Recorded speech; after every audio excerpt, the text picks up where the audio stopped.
नमस्कार विद्यार्थियों, मैं सिंबूराम, सहायक आचार्य हिंदी। इस वीडियो में हम हिंदी कहानी की विकास यात्रा का अध्ययन करेंगे। आचार्य शुक्लानुसार सरस्वती पत्रिका के प्रकाशन के पूर्व आधुनिक कलात्मक हिंदी कहानियों का अस्तित्व नहीं था। भारतेंदु युग में कहानियाँ नहीं लिखी गई।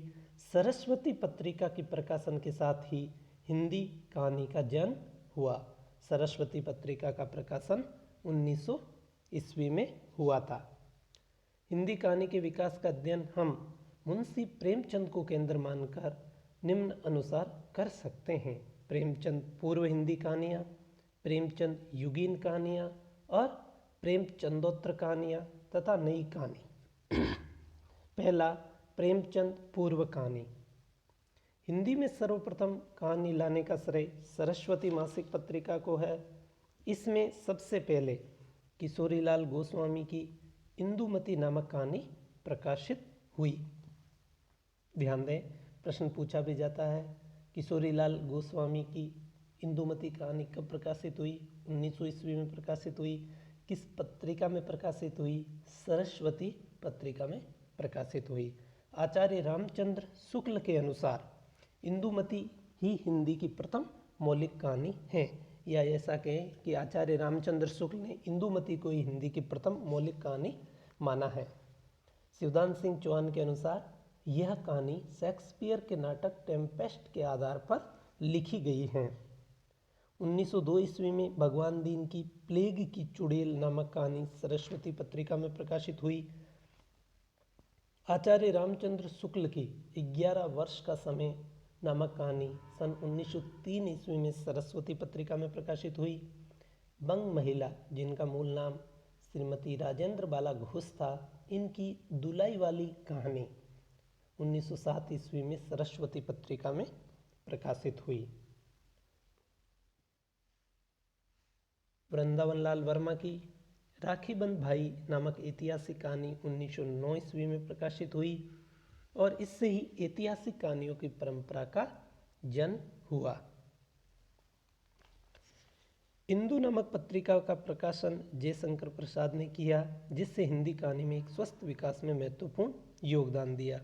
इसी इंदु पत्रिका में जयशंकर प्रसाद की प्रथम कहानी ग्राम सन 1911 में प्रकाशित हुई।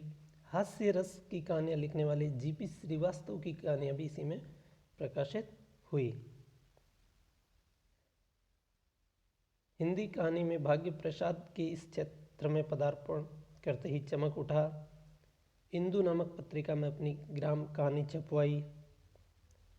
इसके उपरांत उनकी आकाशद्वीप, छाया, प्रतिध्वनि, आंधी, विषाद, इंद्रजाल, स्वर्ग के खंडर आदि कहानियाँ हिंदी साहित्य की अमूल्य निधि हैं।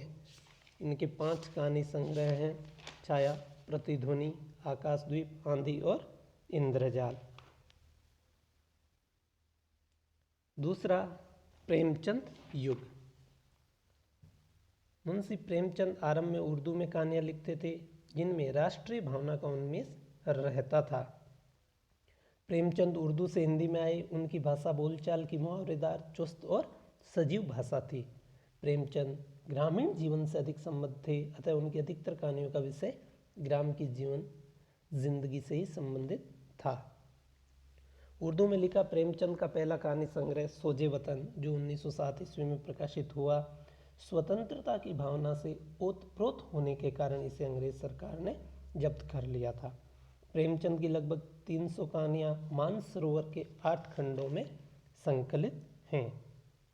प्रेमचंद की प्रमुख कहानियों में पंच परमेश्वर, ईश्वरीय न्याय, आत्माराम, बूढ़ी काकी, विचित्र होली, शतरंज के खिलाड़ी, कजाकी, सुजान भगत, पूस की रात, ठाकुर का कुआं, ईदगाह, नशा, बड़े भाई साहब, कफन आदि उल्लेखनीय हैं। इसी युग के जयशंकर प्रसाद की प्रमुख कहानियों में खंडहर की लिपि, पत्थर की पुकार, देवदासी, मधुआ, सालवती प्रमुख हैं। विश्वम्भरनाथ शर्मा कौशिक ने रक्षाबंधन, ताई, पगली आदि उल्लेखनीय कहानियाँ लिखी। विश्वम्भरनाथ शर्मा कौशिक अपने आसपास की जिंदगी से कहानियों के विषय चुने हैं और पारिवारिक जीवन की अनेक समस्याओं का अंकन किया है। ग्रामीण जीवन की अपेक्षा उन्होंने नगर जीवन का अधिक चित्रण किया है। सुदर्शन की प्रसिद्ध कहानियों में हार की जीत, कवि की स्त्री, एथेंस का सत्यार्थी उल्लेखनीय हैं। प्रेम चंदोत्तर युग। प्रेमचंद के बाद के युग में कहानीकार पश्चिम के दो चिंतकों कार्ल मार्क्स और फ्राइड से विशेष रूप से प्रभावित हुए। इस युग की सबसे बड़ी विशेषता यह है कि कहानी के पात्र किसी वर्ग विशेष का प्रतिनिधित्व नहीं करते हैं। वे व्यक्ति के रूप में किसी न किसी मनोवैज्ञानिक समस्या से ग्रस्त और मस्त दिखाई देते हैं। इस कहानी लिखने वालों में जैनेन्द्र कुमार, रांगे राघव, अज्ञेय, इलाचंद्र जोशी, उपेंद्रनाथ यशपाल, चंद्रगुप्त विद्यालंकार, विष्णु प्रभाकर, अमृतलाल नागर, भगवती चरण वर्मा, वृंदावन लाल वर्मा आदि के नाम उल्लेखनीय हैं। समाजवादी दृष्टिकोण से प्रभावित हिंदी के अनेक कहानीकारों ने सामाजिक विसंगतियों को यथार्थपरक शैली में प्रस्तुत किया है। जैनेन्द्र और अज्ञेय का अधिक ध्यान सूक्ष्म चित्तवृत्तियों पर केंद्रित था, जबकि समाजवादी लेखकों ने स्पष्ट रूप से समस्याओं का उद्घाटन किया है। यशपाल के लिए कहानी केवल मनोरंजक घटना चक्र या विवरण नहीं है, अपितु जीवन की पुष्टि के लिए चुना हुआ और बुना हुआ एक दृष्टांत है। यशपाल के पात्र खूंटों पर टंगे हुए सत्य हैं। यशपाल प्रगतिवादी विचारधारा के प्रतिनिधि कहानीकार हैं। इनकी कहानियों में पिंजड़े की उड़ान, ज्ञानदान, अभिशाप, वो दुनिया, तर्क का तूफान, फूलों का कुर्ता, उत्तमी की माँ, सच बोलने की भूल, पर्दा, मकरील आदि प्रसिद्ध हैं। चंद्रगुप्त विद्यालंकार की कहानियाँ भी सामाजिक सरोकारों का चित्रण प्रभावी ढंग से करती हैं। चंद्रकांता, भय का राज्य, अमावस आदि उल्लेखनीय संग्रह हैं। उपेंद्रनाथ अस्क ने अनेक कहानी संग्रह प्रकाशित हुए, जिनमें मध्यम वर्गीय समस्याओं को उठाते हुए स्थितियों पर व्यंग्य किए हैं। आकाशवाणी, काकड़ा का तेली इनकी बहुचर्चित कहानियां हैं। मार्क्सवादी विचारधारा से प्रभावित इस परंपरा के अन्य लेखकों में रांगे राघव, अमृत राय, मनमनाथ गुप्त, भैरव प्रसाद गुप्त आदि के नाम उल्लेखनीय हैं। रांगे राघव की कहानी गजल एक अविस्मरणीय रचना है, जो एक गुजर स्त्री के पुरुष व्यक्तित्व और स्नेहिल जीवन की स्वच्छ धारा को रेखांकित करती है। भैरव प्रसाद गुप्त की मंगली की टिकुली, मेरी कहानियाँ, आप क्या कर रहे हैं आदि उल्लेखनीय हैं। विष्णु प्रभाकर गांधीवादी साहित्यकार की कहानियाँ सामाजिक सत्य को उद्घाटित करने वाली कहानियाँ हैं। सामाजिक सत्य को उद्घाटन करने वाली कहानियाँ हैं। आम आदमी का दर्द इन कहानियों में झलकता है। आम आदमी का दर्द इन कहानियों में एकाकार साकार हो उठता है। जैनेन्द्र कुमार की कहानी घटना के स्तर से ऊपर उठकर चरित्र और मनोवैज्ञानिक सत्व पर ले जाने का प्रयास करती है। कहानियों का मुख्य विषय नारी हैं।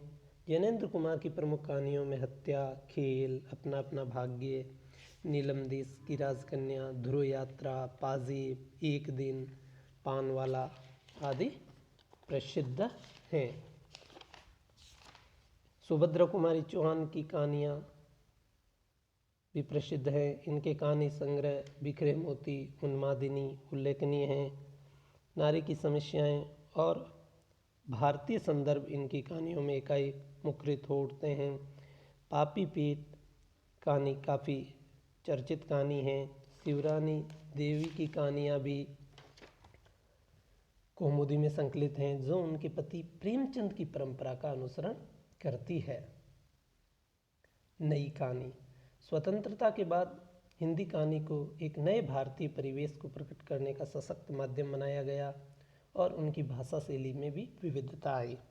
1950 के आसपास नई कहानी के आंदोलन की शुरुआत हुई और कहानी का नामकरण नई कहानी कर दिया गया। नई कहानी की प्रमुख विशेषता है समाज के विभिन्न वर्गों एवं सूक्ष्म पक्षों का जीवन पक्षों का सूक्ष्म चित्रण।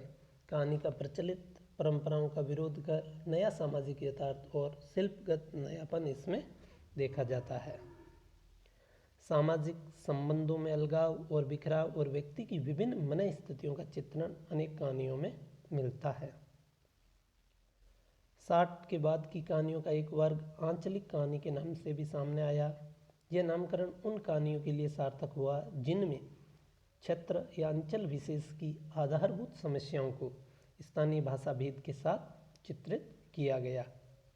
इन कहानियों में नव विकसित कस्बों की मनोवृत्तियों को बड़ी ही मार्मिकता के साथ चित्रित किया गया है। नई कहानी के प्रमुख लेखकों में निर्मल वर्मा, मोहन राकेश, राजेंद्र यादव, भीष्म साहनी, कृष्ण बलदेव वेद, मनु भंडारी, उषा प्रेमवदा, अमरकांत, मार्कंडेय, नरेश मेहता, ज्ञान रंजन, राजेंद्र अवस्थी, रविंद्र कालिया आदि के नाम उल्लेखनीय हैं। निर्मल वर्मा के प्रतिनिधि कहानी संग्रह परिंदे, जलती झाड़ी, कवे और काला पानी आदि उल्लेखनीय हैं। मोहन राकेश की कहानियों में स्त्री पुरुषों के जो संबंध हैं उनकी विडंबना, शहरी जीवन की कृत्रिमता, दाम्पत्य और पारिवारिक जीवन की विसंगतियाँ चित्रित हुई है। प्रमुख कहानी संग्रहों में नए बादल, जानवर, एक और जिंदगी प्रमुख हैं। प्रमुख कहानियों में मलबे का मालिक, जख्म, परमात्मा का कुत्ता, मिसपाल आदि के नाम उल्लेखनीय हैं। इनमें घोर यथार्थ का चित्रण व्यंग्य के स्तर पर हुआ है। कमलेश्वर की कहानियों में कस्बाई मनुष्य के महानगर में पहुंचने से उत्पन्न अकेलापन, सूनापन, घबराहट और अजनबीपन झलकता है। इनकी कहानियों में विकास के विविध आयाम दृष्टिगोचर होते हैं। देवी की माँ में पुरानी पीढ़ी के जीवन का चित्रण है, तो नीली झील में मानवीय व्यवहार और आकांक्षा के अनेक पहलू उजागर होते दिखाई देते हैं। व्यक्ति मन में एक चाह का चित्रण नीली आंखों और झील के नीले पानी के माध्यम से उभरता है। मांस का दरिया, मानसरोवर के हंस, राजा, निर्वंशिया कमलेश्वर की महत्वपूर्ण कहानियाँ हैं। राजेंद्र यादव औपन्यासिक चेतना के कहानीकार हैं तथा वह कहानी को उपन्यास के निकट ले जाने का प्रयास करते हैं। जहाँ लक्ष्मी कैद हैं, अभिमन्यु की आत्मकथा, छोटे छोटे ताजमहल, प्रतीक्षा, टूटना आदि इनके प्रमुख कहानी संग्रह हैं। भीष्म साहनी प्रगतिशील चेतना के ऐसे ही कहानीकार हैं जो परंपरागत मूल्यों का विघटन से उत्पन्न स्थितियों का समस्याप्रद चित्रण करते हैं तथा एक मौन परंतु प्रभावशाली दिशा देने का प्रयत्न करते हैं। इनकी कहानियों में चीप की दावत, मेड इन इटली आदि प्रमुख हैं। स्वातंत्र्योत्तर युग में कई कहानी आंदोलन सक्रिय हुए जिनमें कुछ निम्नलिखित प्रमुख हैं। पहला, सचेतन कहानी। नई कहानी की प्रतिद्वंदिता में उभरा सचेतन कहानी आंदोलन। कतिपय समीक्षकों का मानना है कि सचेतन कहानी का नारा उन कहानीकारों के द्वारा लाया गया जिनका नाम नई कहानी के कर्णधारों और शिला स्तंभों की श्रेणी में आने से छूट गया था। इनमें आनंद प्रकाश जैन, महिप सिंह, राजीव सक्सेना आदि के नाम उल्लेखनीय हैं। जगदीश चतुर्वेदी, हृदयेश आदि कहानीकारों के नाम भी उल्लेखनीय हैं। सचेतन कहानी के सूत्रधार आनंद प्रकाश जैन और महिप सिंह हैं। डॉक्टर महिप सिंह ने सन 1964 में 20 सचेतन कहानियों का एक सचेतन कहानी विशेषांक निकाला था।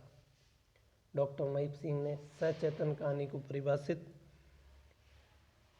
करते हुए लिखा है, सचेतनता एक दृष्टि है, वह दृष्टि जिसमें जीवन जिया भी जाता है और जाना भी जाता है।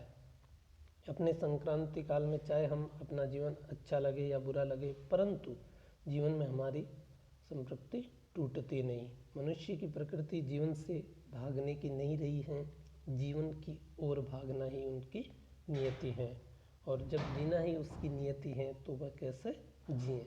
दृष्टि की सचेतनता शायद इसका उत्तर है। सचेतन कहानी में निराशावादी और क्षणवादी दृष्टिकोण का विरोध उभरा है। इसमें अश्लील यौन चेष्टाओं, कुंठाओं और निराशा आदि का अभाव रहता है। सचेतन कहानी पर अमेरिका के एक्टिविज्म आंदोलन का प्रभाव है। इसमें आशावादी दृष्टिकोण प्रमुख है। पुनः देखें, सचेतन कहानी पर अमेरिका के एक्टिविज्म आंदोलन का प्रभाव है और इसमें आशावादी दृष्टिकोण प्रमुख है। दूसरा, सहज कहानी। सहज कहानी के आरंभिक प्रवर्तक अमृत राय हैं। 7वें दशक के आरंभ में कविता की तर्ज पर अमृत राय ने सहज कहानी शब्द का प्रयोग किया और घोषित किया कि कहानी का लक्ष्य अपने कहानीपन को खोकर जीवन की प्रस्तुति सहज रूप में करते हुए जीवन से कटु सत्यों और व्यवस्था की भ्रष्टता को उजागर करना है। सक्रिय कहानी। सक्रिय कहानी के प्रमुख रचनाकारों में रमेश बत्रा, राकेश वत्स, भीष्म सानी, मणि मधुकर आदि के नाम उल्लेखनीय हैं। ए कहानी। इंग्लैंड में प्रचलित एंटी स्टोरी आंदोलन की नकल पर ए कहानी लेखन का प्रचलन हुआ। विशेष ध्यान दें, इंग्लैंड में प्रचलित एंटी स्टोरी आंदोलन की नकल पर ए कहानी आंदोलन का प्रवर्तन हुआ। जिस प्रकार कविता में क्रमशः नई कविता के पश्चात अकविता का आगमन हुआ, लगभग उसी प्रकार कहानी में भी नई कहानी के बाद अकहानी का प्रादुर्भाव हुआ। नई कहानी और नई कविता का व्यक्तिनिष्ठ यथार्थवाद अकविता और अकहानी में आकर घोर व्यक्तिवाद, अति यथार्थवाद और उत्संकल यौनवाद में परिवर्तित हो गया। इस आंदोलन से जुड़े हुए प्रमुख कहानीकारों में गंगा प्रसाद विमल, जगदीश चतुर्वेदी, दूधनाथ सिंह आदि के नाम उल्लेखनीय हैं। कहानी में संवेदनहीनता के कारण नीरसता भी दिखाई देती है। मानसिक तनावों और अश्लील यौन चेष्टाओं की सपाट बयानी से इस तरह की कहानियाँ प्रभावहीन हो जाती है।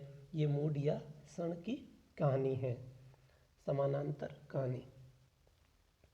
कहानी की भोगवादी प्रवृत्तियों की अतिशयता को लक्ष्य करते हुए कमलेश्वर ने कहानी के रचयिताओं की थोथी दार्शनिकता को उगाड़ फेंकने का नारा बुलंद किया।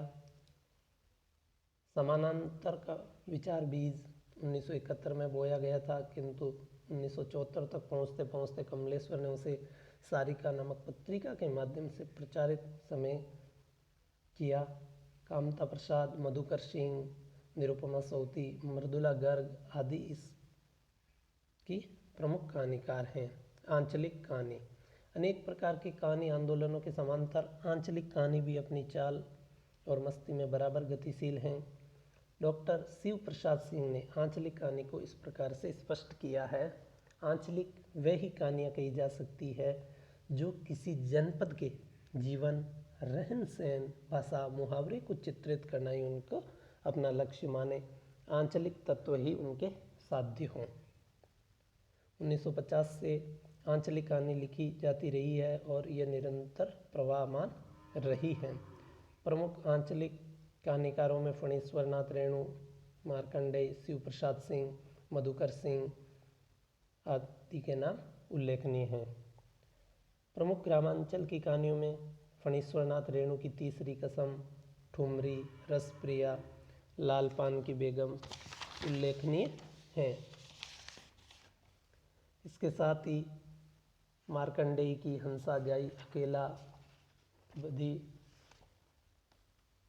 हंसा जाई अकेला, सूर्या माही प्रसिद्ध हैं, और शिव प्रसाद सिंह की मुर्दा सराय, शैलेश मटियानी की कपिला, हारा, हुआ, भंवरे की जात प्रसिद्ध हैं। शेखर जोशी की ग्रामांचल की कहानी, कोसी का घटवार, मधुकर सिंह की अंधेरे में, बदी उजम्मा की बैलेंस आदि प्रसिद्ध ग्रामांचल की कहानियाँ हैं। महिला कहानीकारों में भी मनु भंडारी, कृष्णा सोबती, मृणाल पांडे, मेरुनिशा प्रवीज, सूर्यबाला, ममता कालिया, कृष्णा अग्निहोत्री, मालती जोशी, नासिरा शर्मा, नमिता सिंह, राजी सेठ, चंद्रकांता, सुनीता जैन आदि के नाम विशेष रूप से उल्लेखनीय हैं, जिसमें ममता कालिया का उसका यौवन, जांच अभी जारी है, मृणाल पांडे की एक नीच ट्रेजेडी, एक स्त्री का विदा गीत, चित्रा मुदगल का लाक्षागृह, भूख, बयान, राजी सेठ की तीसरी हथेली, दूसरे देश काल में किसका इतिहास, मालती जोशी का एक घर सपनों का, औरत एक रात है, और नासिरा शर्मा का पत्थर गली, दूसरा ताजमहल, कृष्णा अग्निहोत्री की जिंदा आदमी, एक और अश्वत्थामा, मनु भंडारी का मैं हार गई, यही सच है, नायक खलनायक विदूषक आदि प्रसिद्ध हैं। चित्रा मुदगल ने अपनी कहानियों में वेश्याओं, मेहनत मजदूरी करने वाली स्त्रियों का चित्रण किया है। मेहरुनिसा परवेज ने आदिवासी स्त्रियों व महानगरों की झुग्गी झोंपड़ियों में रहने वाली स्त्रियों का चित्रण किया है।